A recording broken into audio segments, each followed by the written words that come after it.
आप सभी को मसीह यीशु में सलाम, जय मसीह की। परमेश्वर आप सभी को बहुत ऐसे आशीष दी। आमेन आमेन। कितने लोग खुश हैं? अपने पड़ोसी की तरफ देखेंगे, उनको बोलिए कि आप खुश हैं। अगर आपका पड़ोसी खुश है, आनंदित है, तो आप अपने पड़ोसी को बोले तू भी आनंदित हो जा, मैं भी आनंदित हो जाऊंगा। बोलो बोलो, तू भी आनंदित हो जा, मैं भी आनंदित हो जाऊंगा। आमेन आमेन, हालेलुया हालेलुया। आप सब जानते हैं, जैसे भाई विवेक हमें बता करके कि हम कल रात को इस जगह पर जब प्रार्थना कर रहे थे, प्रार्थना करने से पहले हम कुछ डिस्कशन करते हैं। सभी मेरी तरफ देखेंगे, कोई नीचे नहीं देखेगा, कोई इधर उधर नहीं देखेगा, सबका ध्यान मेरी तरफ हो। तो हम आपस में बातें कर रहे थे। हम बात कर रहे थे कि जो प्रोफेसीज पहले होती थी, जो भविष्यवाणियां पहले होती थी, उनको थोड़ा समय लगता था पूरा होने में, क्योंकि यीशु मसीह के आने में समय था। फॉर एग्जाम्पल, कोई भविष्यवाणी की थी और वो आज से 3 महीने बाद पूरी हो रही है, 4 महीने बाद पूरी हो रही है। क्यों? क्योंकि यीशु मसीह के आने में बड़ा गैप था, बड़ा डिस्टेंस था, बड़ी दूरी थी, बड़ा समय था। पर अब जो भविष्यवाणी हो रही है, आप सुन रहे हो, वो इंस्टेंटली पूरी हो रही है, अगले हफ्ते पूरी हो रही है, उसी हफ्ते में, उसी अगले दिन पूरी हो रही है। क्यों? क्योंकि यीशु मसीह का आना निकट है। क्योंकि यीशु मसीह का आना निकट है। सब बोले क्या है? निकट है। सब बोले क्या है? निकट है। कलाम में लिखा, जो कोई समय रहते अपने आप को तैयार कर लेगा, वो उसके साथ बादलों पर उठा लिया जाएगा। सुना आपने? जो समय रहते अपने आप को तैयार करेगा, वो परमेश्वर के साथ जब यीशु आएगा बादलों पर उठा लिया जाएगा। और जिसकी तैयारी नहीं, वो यहीं पर छोड़ दिया जाएगा। फॉर एग्जाम्पल, आपको पता है ट्रेन या प्लेन या बस आपका इंतजार नहीं करती। पता है सभी को? प्लेन यानी कि जो जहाज है, जो बस है, जो ट्रेन है, वो आपका इंतजार नहीं करती। आप उसका इंतजार करते हो, कब आएगी, कब मैं सवार होऊंगा, अपनी मंजिल पर पहुंचूंगा। Hallelujah hallelujah. जब आप स्टेशन पर जाते हो, जब गाड़ी आती है तब जाते हो, गाड़ी के आने से पहले जाते हो? इसको कंट्रोल में रखो या तो पीछे छोड़ दो उसको। इसको ले जाओ यार, उठा के पेटी के ऊपर रखो। इसको पेटी के ऊपर रखो, स्पीकर पे।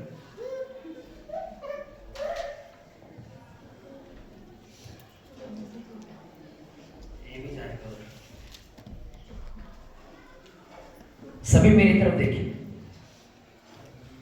हो गया? आप उसकी तरफ मत देखिए या उसकी तरफ मत देखिए, मेरी तरफ देखिए।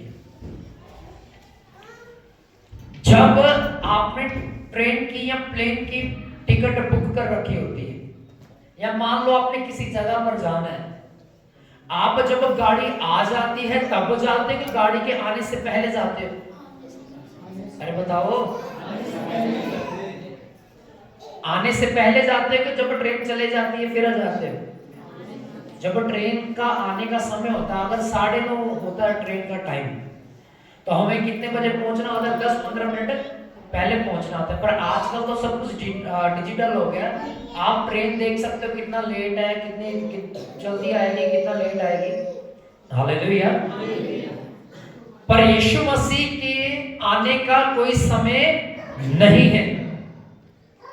यीशु मसीह ने कोई भी समय नहीं ठहराया कि मैं अब आऊंगा। या उसने नहीं बोला मैं 2026 में आऊंगा, 2027 में आऊंगा, उसने ऐसा नहीं बोला। उसने बोला अपनी तैयारी पहले से करके रखो, अगर मैं आऊंगा तो तुम्हें साथ में ले जाऊंगा। हालेलुया। अगर कोई तैयार नहीं तो मैं उसे वहीं पर छोड़ जाऊंगा। अब तैयारी क्या है? कोट पैंट पहनना, अच्छे जूते पहन लेना, अच्छा हेयर स्टाइल करना, अच्छी सी कटिंग करवा लेना, अच्छी सी बालों को प्रेसिंग करवा लेना? जी नहीं, ये तैयारी नहीं है। हम आत्मिक युद्ध में कलाम में लिखा, हमें तैयारी आत्मिक चाहिए। वहां पर लहू और मांस जा ही नहीं सकता। इस शरीर को लेकर हम राज्य में प्रवेश नहीं कर सकते। तो वो कौन सा शरीर है जो हमें मिलेगा? कौन सी वो चीज है जिसके द्वारा हम स्वर्ग में जा सकते हैं? कलाम में लिखा, पहला ग्रंथियों में लिखा, पहला तीमुथियुस में लिखा है, जब यीशु मसीह का आगमन होगा, आप जितना समय पलक झपकाने को लेते हो, जितना समय आपकी पलक झपकने में लेती है, उतने ही समय में यीशु आएगा, अपने लोगों को जो चुने हैं अर्थात जो तैयार है उसके साथ जाने के लिए, इतने में ही वो ले जाएंगे। आपको कितना समय लगता है अपनी पलक झपकाने के लिए? 1 सेकंड भी नहीं लगता है। 1 सेकंड से भी कम है। कलाम में लिखा है ऐसे रैप्चर हो जाएगा। आप बैठे हो इस जगह पर, मैं प्रचार कर रहा हूं, यीशु मसीह आ जाए, बहुत से उड़ जाएंगे हवा में, गायब हो जाएंगे यहां से, और आपका पड़ोसी देखेगा यार ये कहां चला गया। उस समय आपको कुछ नहीं पता, उस समय पादरी भी गायब हो गया, वर्शिपर भी गायब हो गया, बाकी विश्वासियों में से बहुत सारे बैठे रह गए। क्यों? क्योंकि उन्होंने अपने आप को तैयार नहीं किया। लिखा, हर घड़ी उसके संग जाने के लिए तैयार रहो। आपको नहीं पता, आपको पता हम में से बहुत सारे लोग कहते हैं हम कल पश्चाताप कर लेंगे, परसों पश्चाताप कर लेंगे, आज का तो हमें पता नहीं हम जीवित रहेंगे कि नहीं रहेंगे, रात का तो पता नहीं हम सोकर सुबह उठेंगे कि नहीं उठेंगे। हालेलुया। किसी को किसी की पता जीवन कितना है, कौन 70 साल जिएगा, कोई 50 साल जिएगा, किसी को किसी का नहीं पता है। तो अपने आप को पहले ही तैयार रखो कि जैसे ही आपका समय पूरा हो, आपका प्राण आपकी देह से अलग हो, आप सीधा परमेश्वर की गोद में जाएं। Hallelujah, hallelujah. क्योंकि ये बड़ा जरूरी है, अपने आप की तैयारी पहले ही से करके रखना, अपने आप को पहले ही से तैयार करके रखना। अगर जो कोई इसके साथ जाने के लिए तैयार होगा, जिसने तैयारी करी होगी, वही उसके साथ उसके राज्य में जाएगा। जिसके अंदर मसा होगा, जिसके अंदर दीनता होगी, जिसके अंदर पवित्रता होगी, जिसके अंदर नम्रता होगी, वही परमेश्वर के राज्य में प्रवेश करने पाएगा। अदरवाइज और कोई उसके राज्य में प्रवेश नहीं कर सकेगा, और कोई उसके राज्य में नहीं जाएगा। जिसका पापों से उद्धार नहीं हुआ, जिसने यीशु को अपना उद्धारकर्ता ग्रहण नहीं किया, वो स्वर्ग के राज्य में नहीं जा सकता। Hallelujah, hallelujah. सो अपने आप को तैयार करें, रात दिन प्रार्थना करें, विनतियां करें, पवित्रता में जीना शुरू करें। जब आगमन हो आप उठा ले जाएं, आप यहां पर न रह जाएं। Hallelujah, hallelujah. हम निकालेंगे लूका की किताब, लूका रचित सुसमाचार, उसका 2रा अध्याय आज हम निकालेंगे।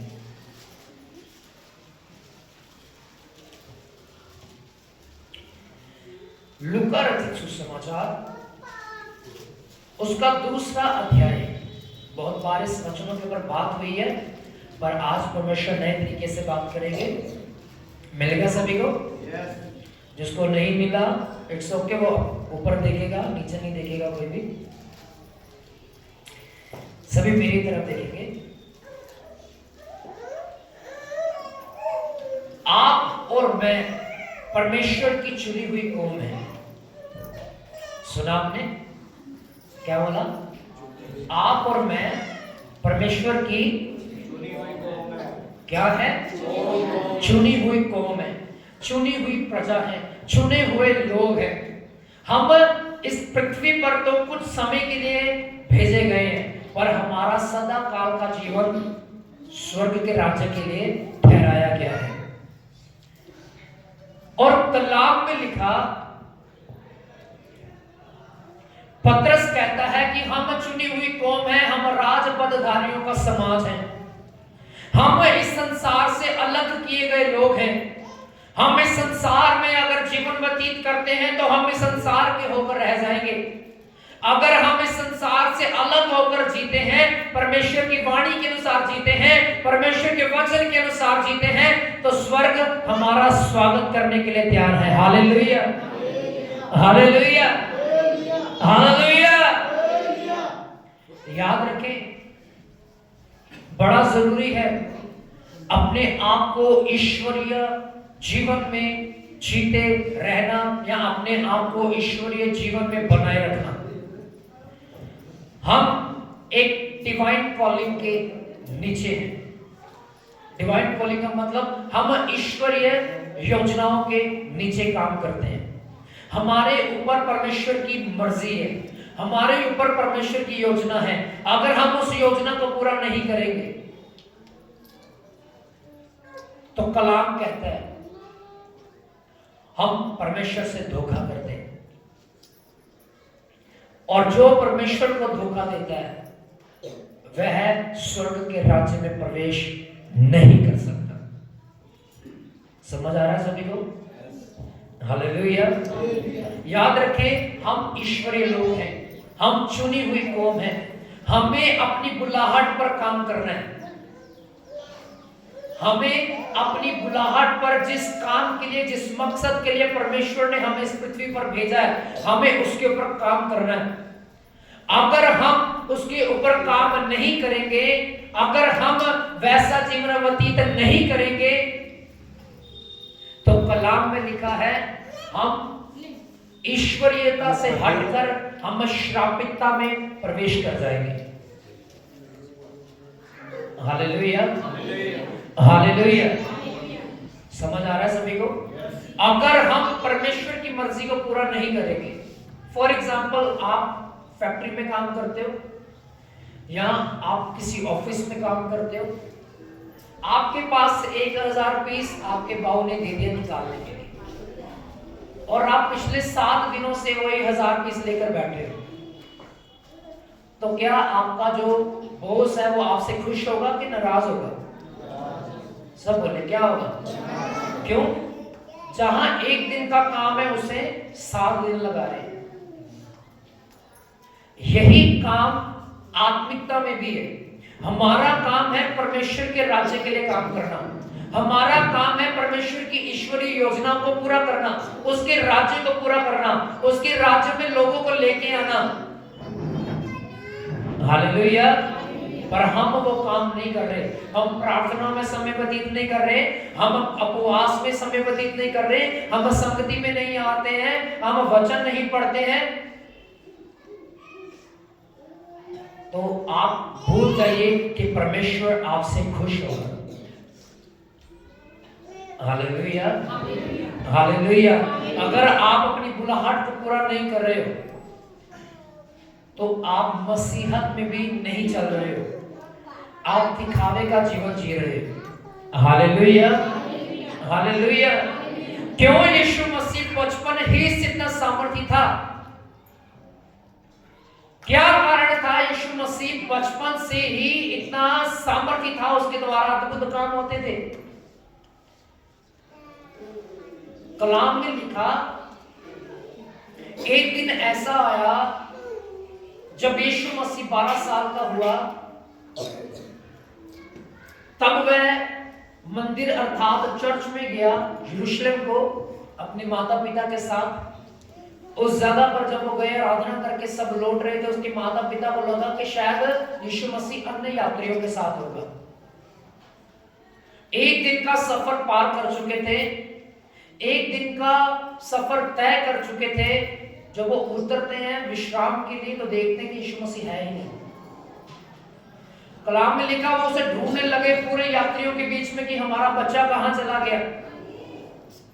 कलाम में लिखा वो ढूंढते ढूंढते फिर यरूशलेम में आ गए और यीशु मसीह को उन्होंने कहां खड़ा देखा, ये बता सकता है? हालेलुया। कलाम में लिखा यरूशलेम में एक मंदिर था, चर्च थी, बीचों बीच यीशु मसीह खड़ा हुआ, याजकों से विवाद कर रहा है, पासवानों से विवाद कर रहा है, जो बड़े बड़े ज्ञानवानी थे वचन के उनके साथ विवाद कर रहा है। लिखा वो उनसे क्वेश्चन पूछ रहा था, वो उनके आंसर दे रहे थे और जो आंसर यीशु मसीह उनसे पूछ रहा था वो उनका जवाब उनके पास नहीं था। ऐसी अकल, ऐसी बुद्धि, ऐसी समझ, ऐसा ज्ञान यीशु मसीह में से कहां से आ गया? कहां से यीशु मसीह में इतना ज्ञान था? वो तो अभी 12 साल का बच्चा था। इधर एक बच्चे को ऐसे याद नहीं होता है, एक 10 नंबर का क्वेश्चन याद नहीं होता, पर यीशु मसीह पूरी बाइबल को रट के बैठा हुआ था। कैसे? ये कैसे पॉसिबल था? हालेलुया। कलाम में लिखा वो बचपन ही से परमेश्वर के साथ वफादार था। उसने अपनी बुलाहट को जान लिया था कि मैं किस काम के लिए भेजा गया हूं। लिखा उसने पाप का जीवन नहीं जिया, उसने धार्मिकता का जीवन जिया और परमेश्वर के वचन में बना रहा। कलाम में लिखा परमेश्वर ने उसको इतना सामर्थ्य बनाया, बचपन ही से उसको ऐसी बुद्धि, ऐसा बोल, ऐसी समझ, ऐसी सामर्थ्य थी कि बड़े बड़े ज्ञानवान भी उसके सामने फेल हो गए थे। Hallelujah, hallelujah. किसके मानने से? किसके मानने से? वचन के मानने पर। इस वचन को वो मानता चला गया, इस पवित्र कलाम को वो पूछता चला गया, और जो कोई इसकी कदर करता है और जो कोई इसका आदर करता है, कलाम में लिखा वो बुद्धिमान पुरुष हो जाता है। Hallelujah, hallelujah, hallelujah. हो सकता है कि आपका जन्म 1970 में हुआ हो, 75 में हुआ हो, 80 में हुआ हो, 2000 सन में हुआ हो, 2005 में, 10 में, 13 में, 15 में, कभी भी हुआ हो, मायने नहीं करता।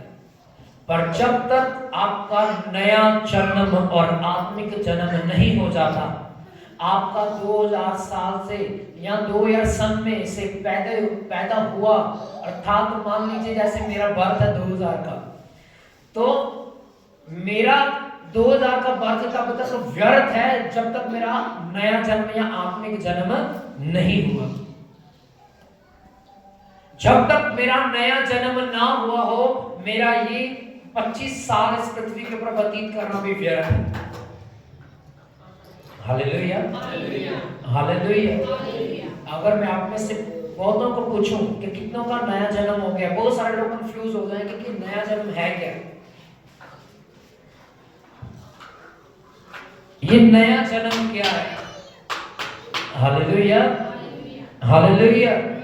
पर इस नए जन्म के बारे में हम फिर कभी खुल के बात करेंगे। पहले भी हम बात कर चुके हैं नए जन्म के ऊपर, पर हम आने वाले कुछ ही महीनों में एक नए जन्म के ऊपर एक सीरीज रखेंगे, यानी कि वो 2 भागों में बांट दिया जाएगा, क्योंकि नया जन्म एक्सप्लेन करना आधे घंटे में नहीं हो सकता है, उसको तकरीबन 1.5 या 2 घंटा चाहिए। वो एक्सप्लेन होगा या तो 2 भागों में बांटा जाएगा या उसे 3 भागों में बांट दिया जाएगा। पर मैं आपको सिंपल शब्दों में बता देना चाहता हूं कि नया जन्म क्या है। तिमुथियुस कहता है और पौलुस कहता है, तुम्हारे मन के नए हो जाने से तुम्हारा चाल चलन भी नया हो जाना चाहिए। अगर आप मसीह में आने से पहले भी गालियां निकालते थे, व्यभिचार करते थे, चोरी करते थे, ठगी करते थे, और अगर आज आप मसीह में हो, अगर आपको 3 साल हो गए, आपको 5 साल हो गए, आपको 20 साल हो गए, आपको 40 साल हो गए, अगर आज भी वो सब चीजें हैं तो आपका नया जन्म नहीं हुआ। जब नया जन्म होता है तो सारी पुरानी कलाम में लिखा बातें बीत जाती हैं, सब कुछ नया हो जाता है। आमीन, हालेलुया। अगर वही पुरानी बातें आज भी आपके जीवन में है तो इसका मतलब अभी तक आपका नया जन्म नहीं हुआ। आपका मन अभी भी पुराना है तो आपका चाल चलन भी पुराना होगा। Hallelujah, hallelujah.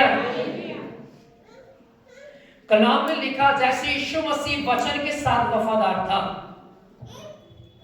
जैसे प्रभु यीशु मसीह आज्ञाओं को पूरा करता था, आज्ञाओं को माना करता था, अगर आप भी आज्ञाओं को मानोगे, वफादार होंगे, परमेश्वर आपको तो बुद्धि देगा ही देगा, पर आपकी पीढ़ियों के ऊपर, आपके बच्चों के ऊपर भी वो बुद्धि की सामर्थ को उठेल देगा। Hallelujah, hallelujah, hallelujah. कलाम में लिखा है लूका की किताब 2:40 में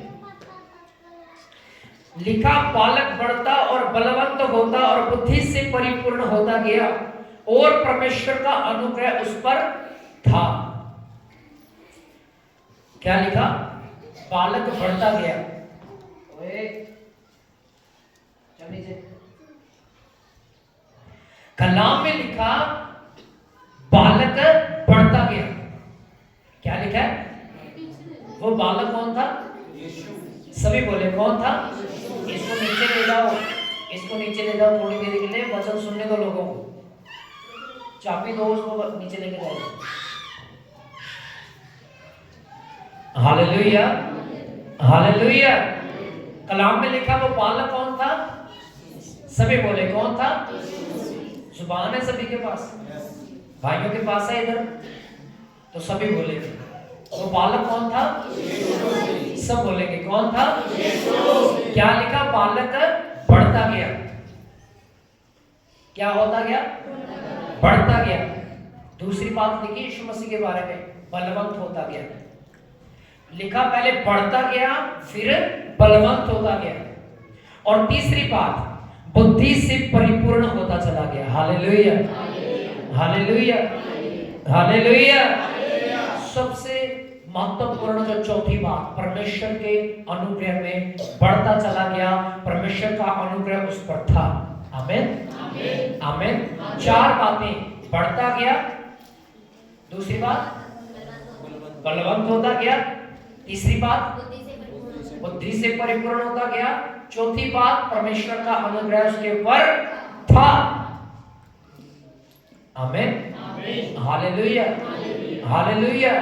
ये चार बातें तब आपके और आपके बच्चों के जीवन में आएंगी जब आप परमेश्वर के वचन का आदर करोगे, जब आप अपनी बुलाहट के ऊपर काम करोगे।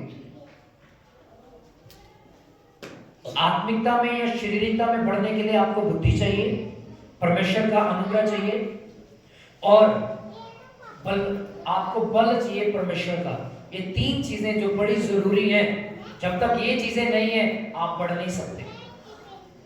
अगर किसी के घुटनों में जान ही नहीं है, वो सीढ़ियां चढ़ सकता है? अरे बोलो नहीं। वो मसीह व्यक्ति वैसा ही है जो प्रार्थना नहीं करता, वचन नहीं पढ़ता, संगति नहीं करता, वो परमेश्वर के अनुग्रह की सीढ़ियों में चढ़ नहीं सकता। अनुग्रह उसके ऊपर आता है जो प्रार्थना में समय व्यतीत करता है। अनुग्रह उसके ऊपर आता है, परमेश्वर की सामर्थ उसके जीवन में काम करती है जो परमेश्वर के वचन का आदर करता है। Hallelujah, hallelujah.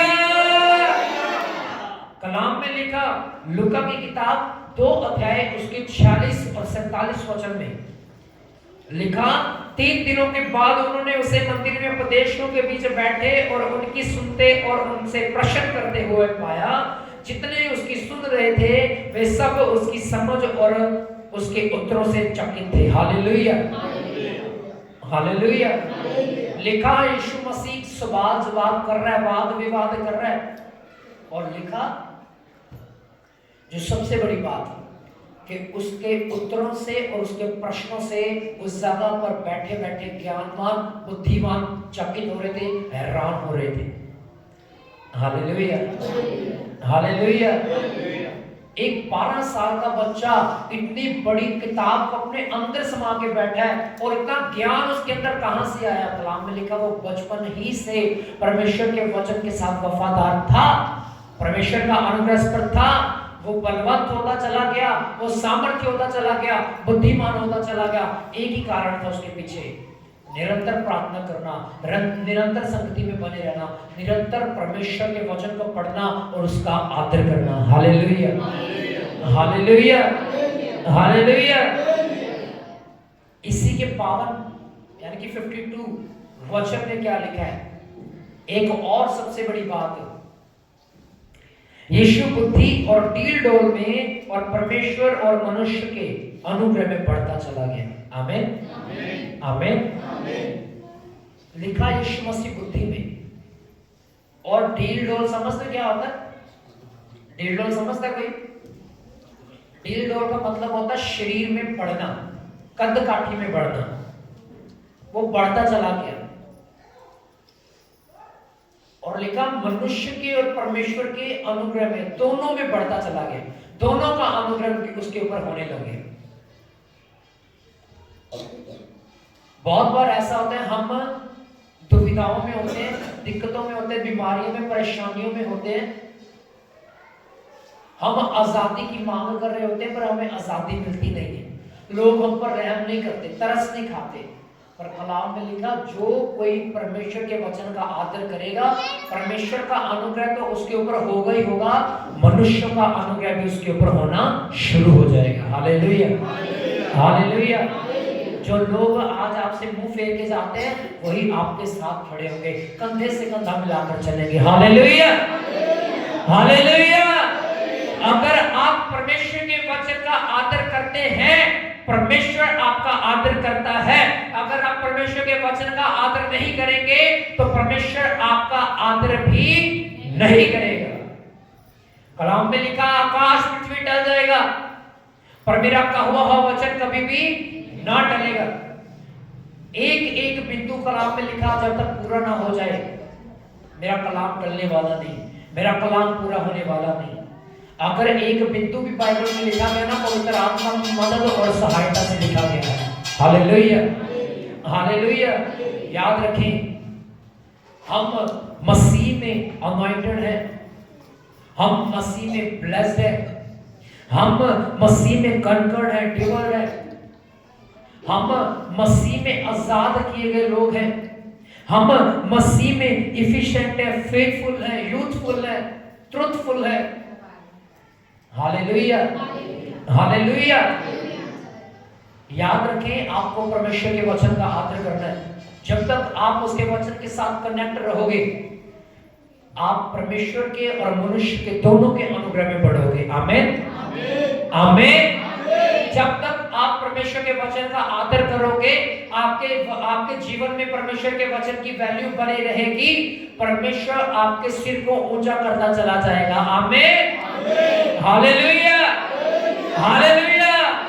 कलाम में लिखा, तुम बुद्धिमान होगे, तुम बढ़ोगे, तुम डील डोल में मनुष्य के परमेश्वर के अनुग्रह में बढ़ोगे, और तुम कभी भी एक जगह पर सीमित नहीं रहोगे, तुम्हारी बढ़ोतरी होती चली जाएगी। कोई कहे आमीन, हालेलुया, हालेलुया। कब होगी बढ़ोतरी? जब आप परमेश्वर के वचन का आदर करोगे। आमीन। आइए सभी अपनी आंखों को बंद करें, सब अपनी आंखों को बंद करें, अपने घुटनों पर आ जाएंगे, प्रार्थना करें। प्रभु जी, धन्यवाद देते हैं यीशु मसीह के नाम में, आपका अनुग्रह, आपकी सामर्थ्य आपके बच्चों में कार्य करने में, हर बदकारियां, अंधकार की शक्तियां प्रभु यीशु मसीह के पवित्र सामर्थ्य नाम से नाश हो जाए।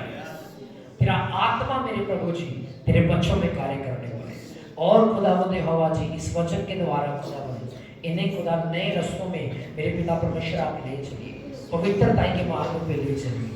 खुदा, लोग तेरे वचन का आदर करें। कलाम में लिखा, इस्राएलियों ने तेरा आदर नहीं किया, तेरे दिए हुए वचनों का आदर नहीं किया, परमेश्वर ने उन्हें मार दिया। पर प्रभु जी, मैं प्रार्थना करता हूँ, इन्हें आज्ञाकारी बनाइए। कलाम में लिखा, जो आज्ञाकारी होकर परमेश्वर की मानता है, परमेश्वर उसको ऊंचा करता है। प्रभु जी, प्रार्थना करते हैं यीशु मसीह के नाम में, तेरा रूप आत्मा यीशु मसीह के नाम में खुदा इन सभी को चलाए, तेरा नाम ऊंचा, महिमा तुझे मिलने पाए। प्रभु यीशु मसीह के पवित्र सामर्थ्य नाम से इस दुआ को मांगते पाते हैं, आमेन, आमेन।